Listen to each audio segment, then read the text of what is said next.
आज हम यहाँ पर एक नया टॉपिक इंट्रोड्यूस करने जा रहे हैं, फाइनल अकाउंट।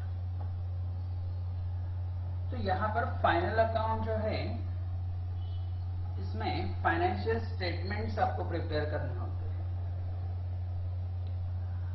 अब ये फाइनेंशियल स्टेटमेंट्स प्रिपेयर कौन करेगा और कब करेगा?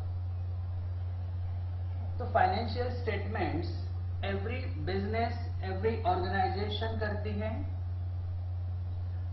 अपने बिजनेस का रिजल्ट फाइंड आउट करने के लिए business at the end of the year ये फाइनेंशियल स्टेटमेंट्स प्रिपेयर करता है।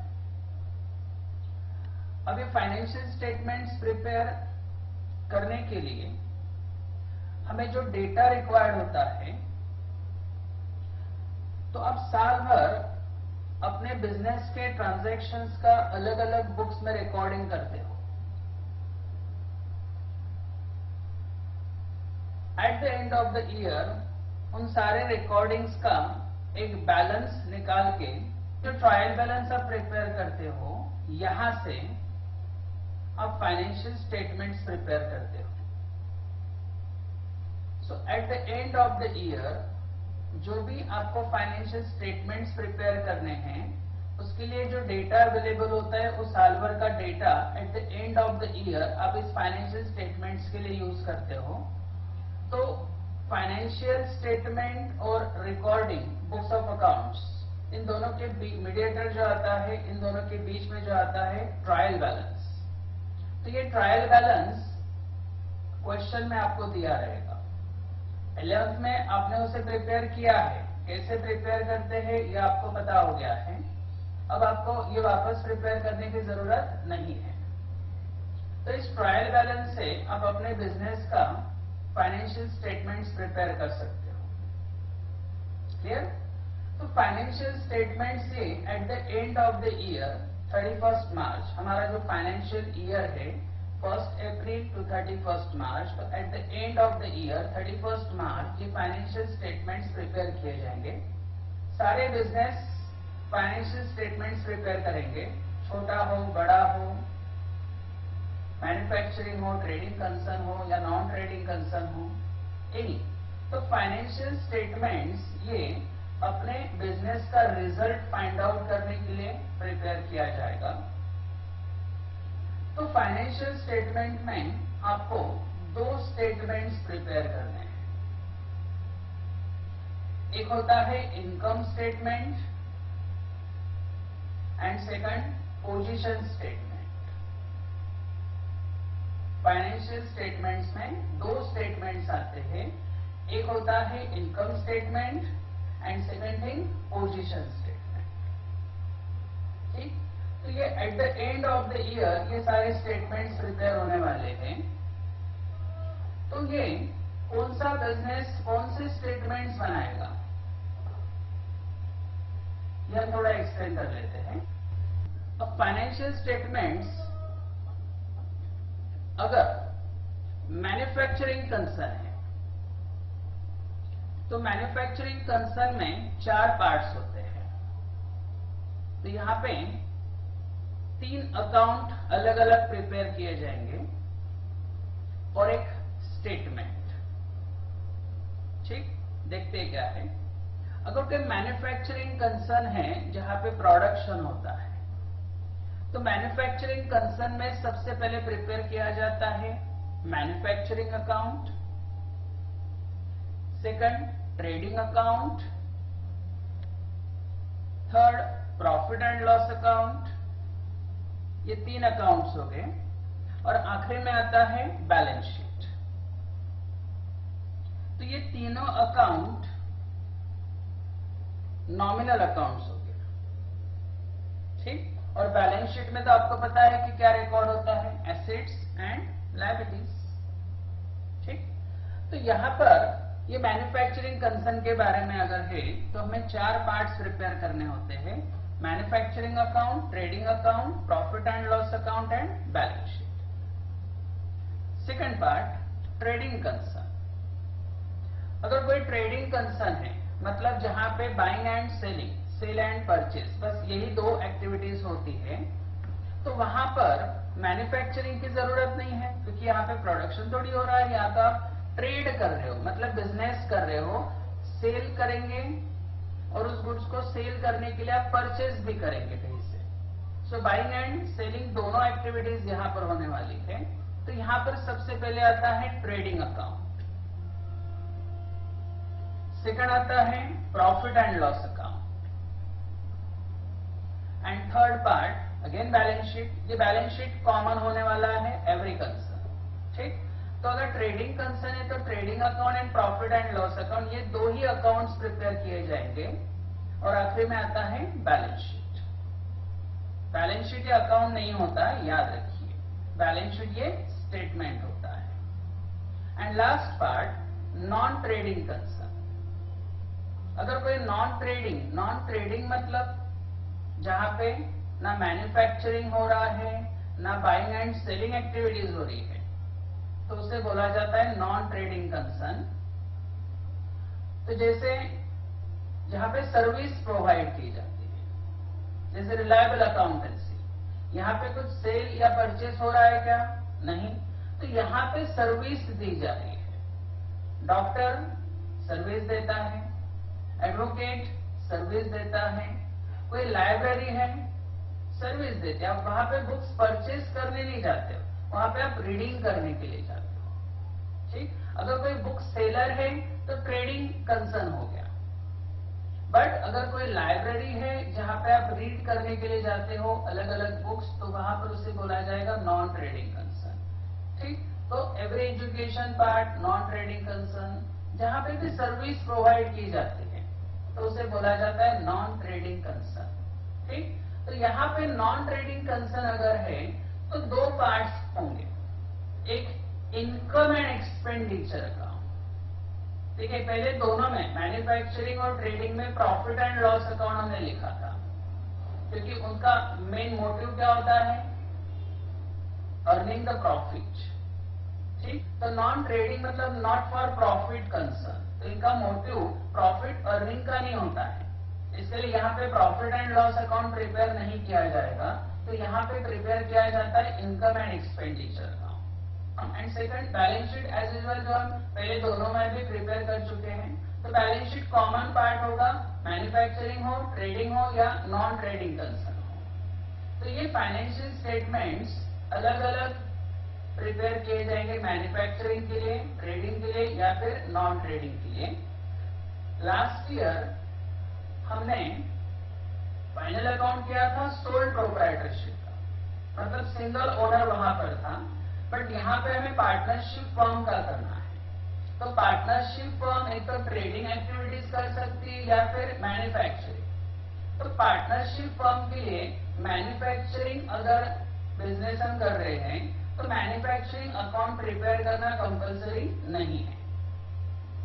तो मैन्युफैक्चरिंग अकाउंट में जो भी आप कंटेंट्स रिकॉर्ड करने वाले हो वो सारे कंटेंट्स आप ट्रेडिंग अकाउंट में रिकॉर्ड करो।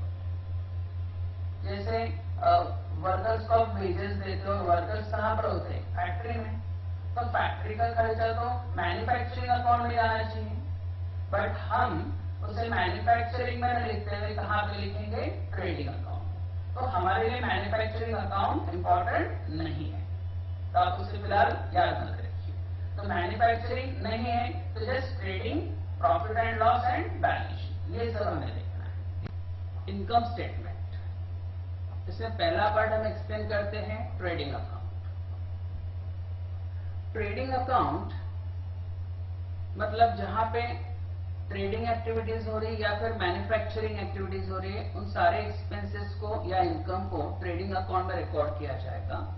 अब देखिए एक्सपेंसेस और इनकम की बात हो रही है, तो डेफिनेटली ट्रेडिंग अकाउंट कौन सा अकाउंट हो गया आपका? Nominal account. Trading account nominal account होता है बिकॉज सारे एक्सपेंसेस, लॉसेस, गेन, इनकम यहाँ पे रिकॉर्ड किए जाते हैं। अब ट्रेडिंग अकाउंट कौन प्रिपेयर करेगा? Trading organisation.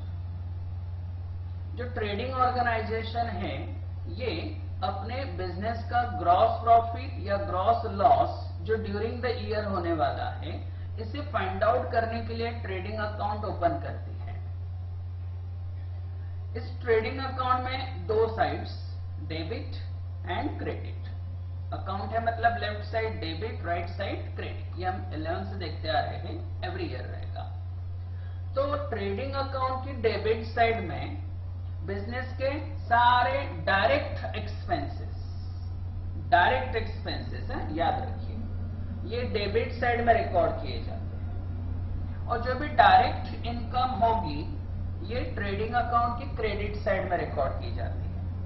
नॉमिनल अकाउंट का रूल था debit the expenses losses, credit the gain और income. So all expenses debit side and all income credit side. But all income all expenses कौन से?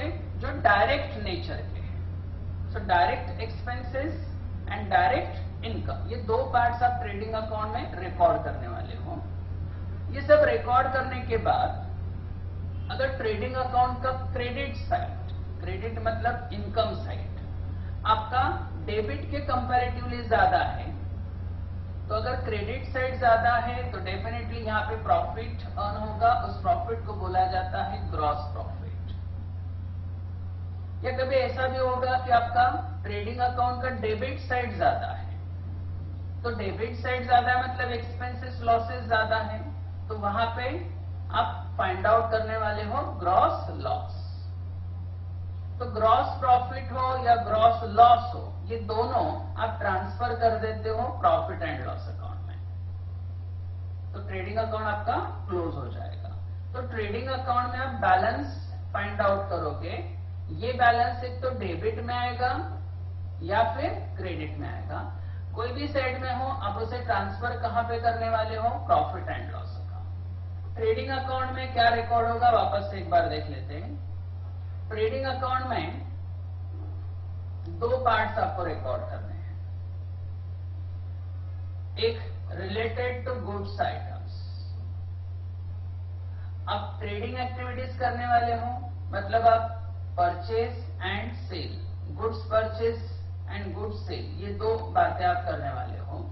तो यहां पर गुड्स से रिलेटेड कोई भी ट्रांजैक्शन हो, गुड्स से रिलेटेड जो भी आइटम्स आपके सामने आएगा वो सारे आइटम्स आप ट्रेडिंग अकाउंट में रिकॉर्ड करने वाले हो। तो गुड्स से रिलेटेड सारे आइटम्स ट्रेडिंग अकाउंट में आते हैं, तो ट्रेडिंग अकाउंट को गुड्स अकाउंट भी बोला जाता है। Goods comes in debit, goods goes out credit. तो trading account is just like goods account. तो यहाँ पे सारे गुड्स के ट्रांजैक्शंस आपको यहाँ पे रिकॉर्ड करने हैं। एंड सेकंड थिंग, आपके एक्सपेंसेस जो होते हैं उस एक्सपेंसेस में दो पार्ट्स आते हैं। एक होता है डायरेक्ट एक्सपेंसेस और दूसरा होता है इनडायरेक्ट एक्सपेंसेस। डायरेक्ट एक्सपेंसेस मतलब ऐसा एक्सपेंसेस जो आपकी जो एक्टिविटी है, डेली एक्टिविटी, उसकी वजह से इनकर्ड होते हैं। अब बिजनेस में गुड्स परचेज करेंगे, गुड्स सेल करेंगे, तो रिलेटेड टू परचेज से रिलेटेड जो भी एक्सपेंसेस होने वाला है वो सारे एक्सपेंसेस डायरेक्ट एक्सपेंसेस बोले जाते हैं। उन सारे एक्सपेंसेस को आप रिकॉर्ड करने वाले हो ट्रेडिंग अकाउंट में। ठीक। इनडायरेक्ट एक्सपेंसेस, तो इसके अलावा जो भी खर्चा होगा इनडायरेक्ट एक्सपेंसेस बोला जाएगा। तो इन सारे इनडायरेक्ट एक्सपेंसेस को रिकॉर्ड किया जाता है profit and loss. Expenses trading account में जाएगा और indirect expenses profit and loss में। क्लियर? इसके अलावा एक्सपेंसेस का और एक क्लासिफिकेशन देखते हैं। एक्सपेंसेस में तीन पार्ट्स होते हैं। एक्सपेंसेस में पहला आता है factory expenses, second office and administration expenses, selling and distribution expenses.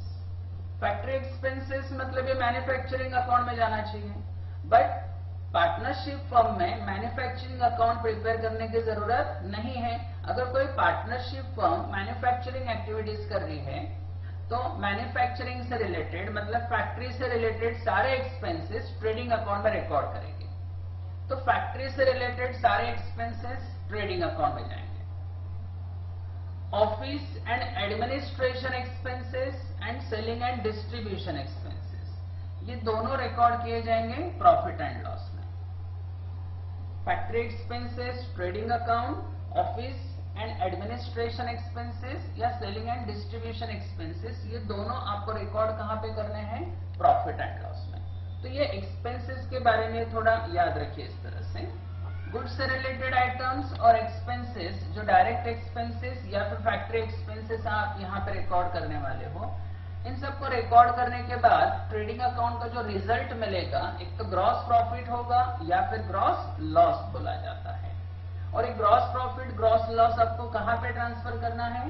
Profit and loss account. ये हो गया इनकम स्टेटमेंट का पहला part, it is called trading account. Now second, profit and loss account. Profit and loss account, अब उसके नाम के ऊपर से वापस से आपको अंडरस्टैंड हो जाएगा कि ये वापस से कौन सा अकाउंट हो गया? Nominal account. तो ट्रेडिंग अकाउंट हो या प्रॉफिट एंड लॉस अकाउंट हो, आपके बिजनेस के सारे नॉमिनल आइटम्स यहाँ पे आने वाले हैं, nominal accounts. So profit and loss account ये भी आपका कौन सा हो गया? Nominal account. Profit and loss ये आपके इनकम स्टेटमेंट का मेन अकाउंट होता है। अब ये प्रिपेयर कौन करेगा? सो एवरी बिजनेस कंसर्न ये प्रिपेयर करेगा, जो भी अकाउंटिंग पीरियड उनको फाइंड आउट करना उस पीरियड का प्रॉफिट या फिर लॉस। तो इसमें रिकॉर्ड करते वक्त, प्रॉफिट एंड लॉस में रिकॉर्ड करते वक्त all indirect expenses debit side में रिकॉर्ड किए जाएंगे and all indirect income credit side में रिकॉर्ड की जाएगी। इसमें कौन से कंटेंट आते हैं ये हमें देखना बाकी है। फिलहाल हम सिर्फ हेडिंग जो लिख रहे प्रॉफिट एंड लॉस उसके बारे में एक्सप्लेन कर रहे हैं। इसमें आने वाले कंटेंट्स हम धीरे धीरे एक्सप्लेन करते जाएंगे। So all indirect expenses debit side and all indirect income credit side, ये रिकॉर्ड करने के बाद प्रॉफिट एंड लॉस में एक तो डेबिट बैलेंस आएगा या फिर क्रेडिट बैलेंस आएगा। Balance means brought down. Difference बोला तो आप एक तो क्रेडिट की टोटल लेके डेबिट में डिफरेंस फाइंड आउट करोगे या डेबिट की टोटल लेके क्रेडिट में डिफरेंस फाइंड आउट करोगे। बट अगर बैलेंस बोला तो बैलेंस एक तो डेबिट बैलेंस हो सकता है या फिर क्रेडिट।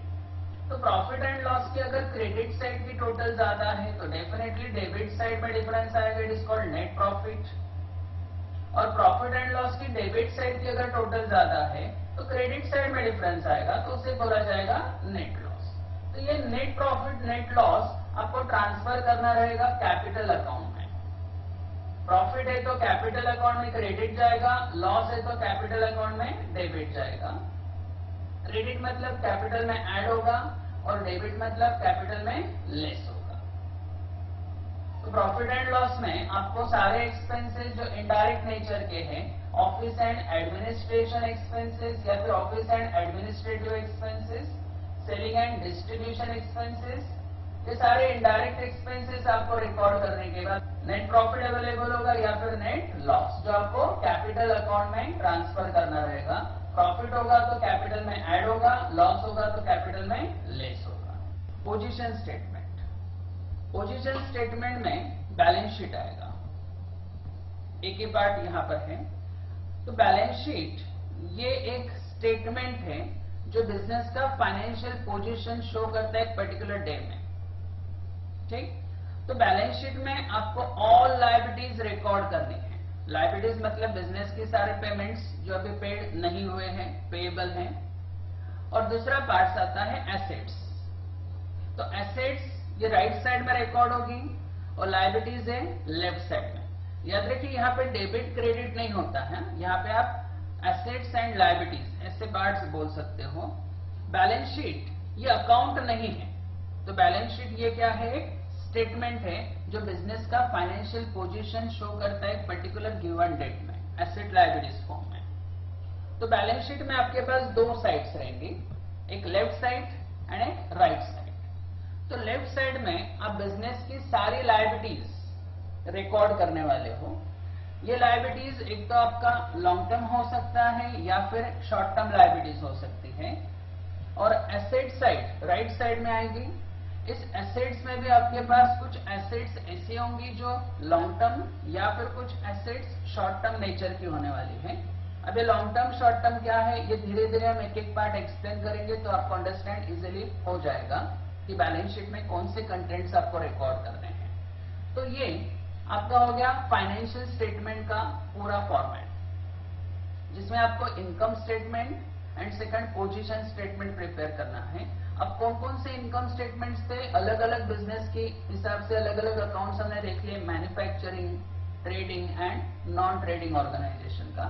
बट हमें यहाँ पे पार्टनरशिप फर्म का सॉल्व करना है। पार्टनरशिप फर्म एक तो ट्रेडिंग एक्टिविटीज कर सकती है या फिर मैन्युफैक्चरिंग एक्टिविटीज। बट अगर मैन्युफैक्चरिंग एक्टिविटीज है तो हमें मैन्युफैक्चरिंग अकाउंट अलग से प्रिपेयर करने की जरूरत नहीं रहेगी। यहाँ पे आप मैन्युफैक्चरिंग के सारे कंटेंट्स ट्रेडिंग अकाउंट में रिकॉर्ड कर सकते हो। क्लियर?